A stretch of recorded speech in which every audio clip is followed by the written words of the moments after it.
Hello my dears, last ఒక short వీడియోలో చెప్పాను కదండి, అమావాస్యకి ముందు రోజు ఆషాఢంలో నైవేద్యం పెట్టుకున్నాం అమ్మవార్లకి అని చెప్పి దానికి సంబంధించిందే అండి ఈ ఫుల్ వీడియో ఎక్కడ స్కిప్ చేయకుండా చూడండి. ఇంక ఈ నైవేద్యాల కోసం అని చెప్పి మేము అందరం ఎర్లీ మార్నింగ్ 5:30కే లేచాము. నేనైతే ముందుగా కిచెన్ అయితే క్లీన్ చేసి మా అమ్మగారికి చెప్పేసానండి. తర్వాత ఇంకా బిజినెస్కి సంబంధించి ఆ గిన్నెలన్నీ కూడా వాష్ చేసేసి ఇలా నీట్గా పెట్టుకునేలోగా మా అమ్మగారు కొన్ని వంటలు అయితే పూర్తి చేసేసారు. నైవేద్యాల కోసమనే కదండి, ఇంట్లో ఏ పండగల కన్నా ఏ పూజలు చేసుకోవాలన్నా కూడా ఎర్లీ మార్నింగ్ లేచి ఇంకా లేవగానే కిచెన్ అయితే క్లీన్ చేసి మా అమ్మగారికి చెప్పేస్తాము. మా అమ్మగారు అప్పటికే చాలా వంటలు పూర్తి చేసి ఉంచేస్తారండి. ఇంక ఇక్కడ నైవేద్యం కోసం అని చెప్పి ముందుగా చారు కోసం పోపులు రెడీ చేసి పెట్టుకున్నారు. అలాగే పూర్ణం కోసం పప్పు ఉడికిచ్చి పెట్టేశారు, చారు పెట్టారు. అలాగే మా అందరికీ కాఫీ కలిపి ఇవ్వడం కోసం పాలు కూడా మరిగించి పెట్టేసుకున్నారు. అలాగే అన్నం కూడా రెడీ అయిపోయిందండి. చాలా ఫాస్ట్గా చేసేస్తారు మా అమ్మగారు వంట చేయాలంటే మాత్రం. ఇంకా అమ్మవారికి నైవేద్యంగా ఏమేమి పెట్టామనేది వీడియోలో పెట్టాను, ఎక్కడ స్కిప్ చేయకుండా వీడియో మొత్తం చూడండి. ఈలోగా ఇంకా మా పిల్లల్ని రెడీ చేసేసి నేను కూడా ఫ్రెష్ అయిపోయి ఇల్లంతా పసుపు నీళ్ళు జల్లేసి దేవుడికి పూజ చేసేసానండి. నేను ముందు దేవుడికి అది దండం పెట్టేసుకున్నాను. ఇంకా దేవుడికి దండం పెట్టుకొని వచ్చేలోగా మా అమ్మగారు మా అందరికీ కాఫీ కలిపి ఇచ్చారండి. ఇంకా కాఫీ తాగిన తర్వాత మా అమ్మగారికి పిండి ఆడిసి ఇచ్చేసానండి. నేను బూరి పిండి నేనే ప్రిపేర్ చేసి ఇస్తుంటాను మా అమ్మగారికి. ఇంక ఇక్కడ మా నాన్నగారు కొత్త మిక్సీ కొన్నారు. ఇంకా అప్పుడు కానీ స్టార్ట్ చేయలేదని చెప్పి అమ్మవారి నైవేద్యం రోజున స్టార్ట్ చేసామండి. ఆ తల్లి పేరు చెప్పి స్టార్ట్ చేశాను ఇక్కడ మిక్సీ. ఇంకా మినీ వచ్చేసి పిల్లల్ని తెగ ఏడిపించేస్తుందండి. ఆ బొమ్మ తీసేసుకొని బొమ్మ ఇమ్మన్నా కూడా ఇవ్వదంట, అదే ఆడుకుంటుందంట. ఇంకెంత అడిగినా బొమ్మ ఇవ్వలేదు. ఇంక ఈలోగా మా అమ్మగారికి పిండి రెడీ చేసి ఇచ్చేసానండి నేను బూరికి. ఇంకా అమ్మవారి నైవేద్యం అయితే రెడీ అయిపోయింది. ఇక్కడ పొంగు బూర్లు, అలాగే పూర్ణం బూర్లు, అన్నం, పెసరపప్పుతో ముద్దపప్పు, అలాగే చారు అండి. ఇది శనగ చారు, శనగపప్పు ఉడకబెట్టిన తర్వాత వచ్చిన వాటర్తో చేసిన శనగ చారు అండి.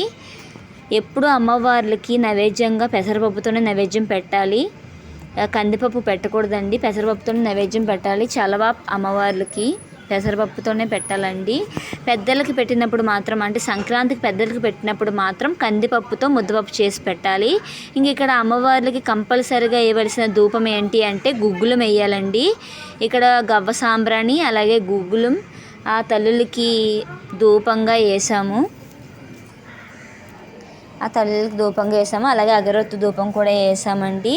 ముందుగా గణపతి పూజ అనేది చేసుకోవాలండి. ఏ పూజల కన్నా ఏ ఫంక్షన్స్ కన్నా కూడా గణపతి పూజ చాలా కంపల్సరీగా చేయాలి. పసుపుతో వినాయకుడిని చేసి అతన్ని పుష్పాలతో అలంకరించి ముందు అతనికి ప్రసాదం నైవేద్యంగా పెట్టి అతను పూజ చేయాలండి. అప్పుడే ఎటువంటి పని చేసినా విఘ్నాలు కలగకుండా చూసుకుంటాడు ఆ గణపతి. ఇంకా అలా గణపతి పూజ చేసిన తర్వాత అమ్మవారికి అయితే ఇలా నైవేద్యం పెట్టేసామండి. ఈలోగా మా నాన్నగారు మార్కెట్కి వెళ్ళి అక్కడే కోళ్ళు తీసుకొని కాళ్ళకి పసుపు రాంచి అక్కడే దండం పెట్టేసుకొని తీసుకొస్తారండి. ఎప్పుడు నైవేద్యం అన్నా కూడా అంతే, మా నాన్నగారు అక్కడే దండం పెట్టేసుకొని కోళ్ళకి ఏ నైవేద్యం పెడుతున్నారా అనేది అక్కడే దండం పెట్టేసుకొని అక్కడే చేయించి తీసుకొస్తారండి. ఆషాఢ నైవేద్యాలన్నా ఉగాది నైవేద్యాలన్నా ఏ నైవేద్యమో ఆ నైవేద్యం పేరు చెప్పి అక్కడ దండం పెట్టుకొని ఇలా తీసుకొస్తారు. ఇలా చేయొచ్చండి, ఎందుకంటే కొంతమందికి బజార్లు మార్కెట్లు అవి కూడా దగ్గరగా ఉండవు కదా, షాప్స్ అయ్యిని, అలాంటి వాళ్ళు కూడా ఇలా చేసుకోవచ్చు. దేనికోసం అనేది అక్కడే దండం పెట్టుకొని చేయించేసుకొని ఇలాగ నైవేద్యంగా ఆ తల్లి ముందు ఇలా పెట్టి దండం పెట్టుకోవచ్చండి. ఇంక ఇక్కడ మా నాన్నగారు అలా చేయించి తీసుకొచ్చిన తర్వాత ఫ్రెష్ అయిపోయి మళ్ళీ ఆ తల్లులకి బూరి, అన్నం, అలాగే ముద్దపప్పు, చారు, ఆ కొట్టించిన కూర అంతా అలా దగ్గర పెట్టి ఆ తల్లులకి నైవేద్యంగా చూపించి మళ్ళీ దండం పెట్టుకున్నారండి ఆ తల్లులకి. ఇలా జరిగిందండి మా ఇంట్లో అయితే ఆషాఢం నైవేద్యాలు. మీరు ఎలా జరుపుకున్నారు అనేది కామెంట్ చేయండి. వీడియో నచ్చితే లైక్ చేయండి, షేర్ చేయండి, సబ్స్క్రైబ్ చేయండి. ఇప్పుడు వరకు నా ఛానల్ని సపోర్ట్ చేసిన వాళ్ళందరికీ థ్యాంక్ యూ సో మచ్ అండి. ఇలాగే మీ సపోర్ట్ ఉంటే ఇంకా ఎన్నో మా ఇంట్లో జరుపుకునే పండుగలను పెడతాను. అలాగే మా ఊర్లో జరిగిన సంబరాలని, వేడుకల్ని అన్నిటిని నేను పెడుతూ ఉంటానండి నేను. ఇంకా ఇక్కడ ఫైనల్గా మా పిల్లలు కూడా దండం పెట్టేసుకున్నారండి, బాగా చదువు రావాలని చెప్పి. వీడియో నచ్చితే లైక్ చేయండి, షేర్ చేయండి, సబ్స్క్రైబ్ చేసుకోండి. And thanks for watching. Love you all.